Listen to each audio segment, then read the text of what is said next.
দেখবেন কিছু কিছু মানুষকে যদি বলা হয় তুমি নমাজ কেন পড়ো না, সে তখন বলবে যে আমার নমাজের টাইম হয়নি।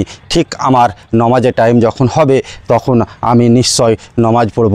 আপনি কি জানেন যে আপনার মৃত্যু কখন হবে? আপনার নমাজ টাইম হয়নি কেন হয়নি? অবশ্যই আপনার নমাজের টাইম হয়েছে, আপনি নমাজ পড়ুন। কেননা আপনার মৃত্যু কখন হবে আপনি নিজে জানেন না, অবশ্যই একমাত্র আল্লাহ পাক জানে। তাছাড়া দ্বিতীয় কোনো লোক জানে না যে আপনার মৃত্যু কবে হবে। যেহেতু আপনি নমাজ পড়েন, 5 ওয়াক্ত নমাজ পড়েন, কেননা মৃত্যু অবশ্যই আপনাকে মৃত্যুর স্বাদ গ্রহণ করতে হবে। সে আপনি লাখপতি হন, করোড়পতি হন, আপনি বডি ফিল্টার হন এবং যাই হন না কেন, আপনাকে মৃত্যুর স্বাদ গ্রহণ করতে হবে।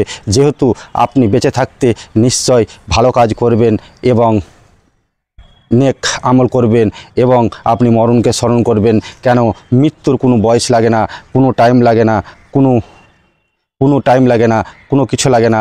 আপনার যে কোনো টাইমে মৃত্যু হতে পারে, আমারও হতে পারে। সকলের মৃত্যু কোন টাইমে হবে কেউ জানে না, একমাত্র আল্লাহ পাক জানে। তবে নিশ্চয় আপনি বেঁচে থাকতে 5 ওয়াক্ত নামাজ পড়েন এবং নেক কাজ করেন আর মরণকে স্মরণ করেন। অন্তপক্ষে একদিনেও চেষ্টা করবেন, দিনে একবারও চেষ্টা করবেন যে আমি মরণকে স্মরণ করব। কেন মৃত্যুর স্বাদ গ্রহণ করতে হবে।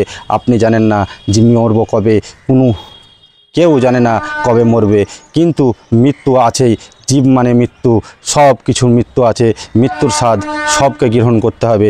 যেহেতু আপনি টাইম থাকতে অবশ্যই 5 ওয়াক্ত নামাজ পড়েন এবং আল্লাহকে ভয় করেন, আল্লাহকে স্মরণ করেন, মরণকে স্মরণ করেন।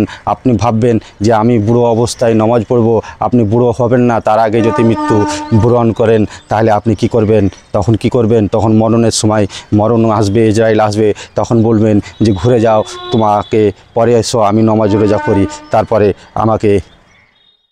আমার জান কবজ করবে। এই কথা কি বলতে পারবেন? আপনি টাইম পাবেন না, ইজরাইল আসবে, দেখে আপনি হতভম্ব হয়ে যাবেন, আপনার জান কবজ করে নিয়ে পালিয়ে যাবেন। আপনি কিছুই বলতে পারবেন না, যেহেতু আপনি জানেন না যে কবে মরবেন। তাহলে আপনাকে অবশ্যই 5 ওয়াক্ত নামাজ পড়তে হবে, আল্লাহকে ভয় করতে হবে, আল্লাহকে ভয় করে চলতে হবে। নিশ্চয় আপনি যদি আল্লাহকে ভয় করে চলেন তাহলে আপনার দ্বারাই কোনো খারাপ কাজ হবে না। সর্বসময় দেখবেন খারাপ কাজ করতে যাবেন তো নিজেই সংখ্যা লাগবে যে আমি নামাজ পড়ছি, আল্লাহকে ভয় করছি, আর এই খারাপ কাজ করছি। এই দেখবেন তখন আপনার ভিতরে একটা ভয় আসবে। যেহেতু আপনি ইয়ং অবস্থায় যেটা করতে পারবেন, বুড়ো অবস্থায় সেটা করতে পারবেন না। যেহেতু ইয়ং অবস্থায় আপনি চেষ্টা করেন 5 ওয়াক্ত নামাজ পড়ার জন্য। অবশ্যই ভিডিওটা ভালো লাগলে লাইক, শেয়ার, কমেন্ট করে পাশে থাকবেন।